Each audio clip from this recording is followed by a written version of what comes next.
Nothing. Nobody's dying. Nothing. It's like, did it happen? Did it not happen? It's just, how old is this civilization? Is it 4,000? Is it 10,000? But do you know that even with that, because Graham Hancock has a whole series. They call you racist and He's shit calling like him that. racist. I'm not saying that black people didn't still do it. It's just older black people. 100% was black people. Yeah, yeah. It was 100% people in Africa. The pyramids were 100% built by people who lived in Africa. Yes. That's it. Yeah. All Graham Hancock is saying is that it's very likely that the entire world experienced a cataclysmic disaster around 11,800, 12,000 years ago, somewhere in that range, and it knocked us back into the Stone Age. Dude, but those people who were around before that were probably more sophisticated than we are. We just have a hard time imagining that. Because we don't have any evidence of it. And we just don't think that the execution matches up with the technology. If we found some tech that would make sense, I think that we could go, okay, maybe this did happen 4,000 years ago, or whatever it is. But so far, the idea of like a chisel and a stone carving all these blocks and then people just dragging them in the sand, I think it seems a little bit There's some real problems with that. Yeah. There's some real problems with the actual physical limitations of the size of these obelisks, where they're cutting them in the mountains and they have to move them hundreds of miles. How are you getting them out of the mountains? Like, what are you doing? This is like 2,000 tons. Like, what the fuck are you saying? Yeah. You said it, I think I was listening to the pod with you guys and you were like, if I was Elon Musk, I'd just build one. And I get that to a certain extent. I don't know if you could. I really don't know if you could. I think we could. Do you know if you cut and place 10 stones a day, it would take you 664 years to make the pyramid? That might be wrong. But there's 2,300,000 stones in the Great Pyramid. You need to go, man. I know, I do. You need to go. It was the craziest thing that I've seen that humans have made. Like, awe-inspiring. Talking to Ben, talking to Randall Carlson and talking to Graham Hancock, I more and more think that we just have to use our imagination. Because we're thinking of technology only as technology that we've implemented, like these microphones and cell phones and shit. But it's possible there was a completely different branch of technology, and they had figured out something that allowed them to manipulate enormous stones. We just haven't figured it out yet. I mean, just think about it like this. Like, imagine there was this cataclysm, right? Within 100 years, like, this idea of Wi-Fi is non-existent to people. Non-existent. It's a story that you tell. So wait, what do you mean? The internet? Yeah, exactly. It's just absurd. It doesn't exist. You can't hold on to it. Right. So right now we're looking for all these tools that you can hold on to and can build things with, and that makes sense to us. But we can't conceive of this like technology that existed just in the air. How would you describe Wi-Fi to some dude that you met in an Amazonian tribe? You wouldn't. You couldn't. You couldn't. It's the same way that, like, do you fuck with the ChatGPT thing at all? Yeah. Okay, I don't even know what to ask it because I'm not familiar enough with what AI can do. So I would still ask it like Google questions because that's what I'm fluent in. Yeah. Does that make sense? I think you can talk to ChatGPT-4 as if it's a god. So I would just. I got some questions. Right? Am I close? Sure. Maybe ChatGPT-5. Can we chat GPT now? If you tell it it's a god, it'll definitely start talking to you. Wait, can we talk to it now? Yeah, you can talk to it. Hey, you know who invented Wi-Fi? Who? Hedy Lamarr. Who's that? The actress. That's true, right? It's not Bluetooth, right? It was Wi-Fi she invented. Is that correct?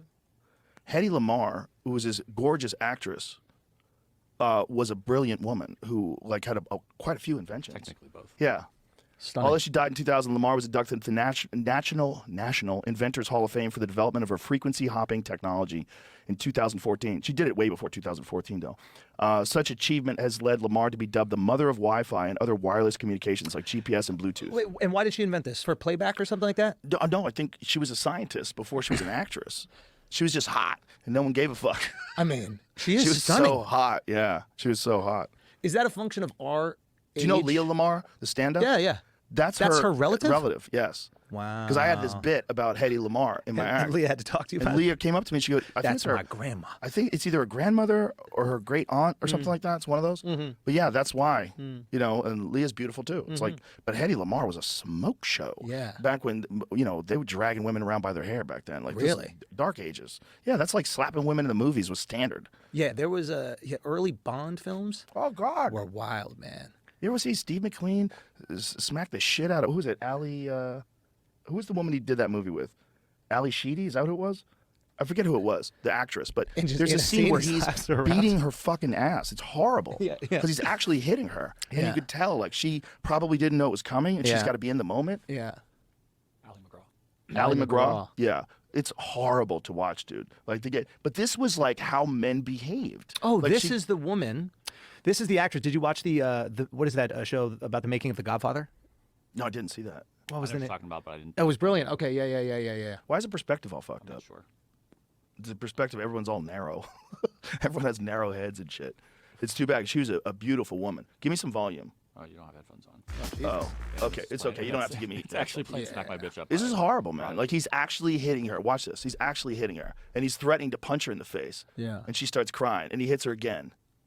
How common? Bro, this was normal back then. I'm wondering, like, how common when you were a kid was it to normal. see, like, a man hit a woman? I think it was normal. I think for all of human history, it was normal until people started watching it. And then going, what the fuck? Yeah, until media came along. Yeah. And you could see. I think people hit their kids. I think people hit their wives. I think people hit each other. What was the transition, though? Media. So, because people got to see it. Yeah. And you just got to see it. You didn't see what the kid did to get hit. Right. You just see the kid getting hit. And you're like, how could you? Yeah. Yeah. You don't have to hit kids. Yeah. Like, you don't have to hit kids. You would never to teach them discipline. things. Never. You don't have to do that. They want you to love them. Okay, question. They make mistakes. You got to communicate with them. I have a question about that. What about when they are? How do you communicate with a child before he understands verbal commands? And how do you communicate right from wrong? Well, I mean, before they understand verbal commands, you're talking about babies, right? They don't really, I mean, they can't even walk yet. They start my daughter started talking when she was 9 months old. Is that early? Yeah. She's walking then, too. She was walking and talking very early. One of my daughters. But the other one was like a year. But what I'm saying is, like, when their verbal commands are just learning things, like, they're babies. They can't do anything. Yeah. They can't even run away from you. Like, Yeah. they're little tiny babies. So at that age, you're not even toddlers. teaching right from wrong. You're just kind of... You are. But you're talking to them. You know, you talk to them with, like, sweetness, but you always talk. I always try to talk to my children like they are an adult that I respect. Yeah, you're very sweet with the youth. I think it's important. But it's a side of you that I don't know a lot of people see. Like, you had your niece at the club the other night, and you were so sweet with her. And it was a cool side to see. The club is just fantastic. The club's wild, right? It was so cool. It's a dream, dude. I know. And it's a dream that I didn't even have. I didn't even have that dream. I didn't want to own a club. Yeah, no comic goes into it going, I want to own a club. Yeah.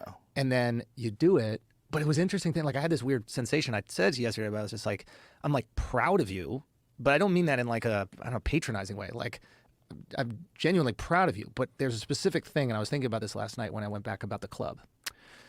And you kept talking about like this way of like funneling and nurturing talent.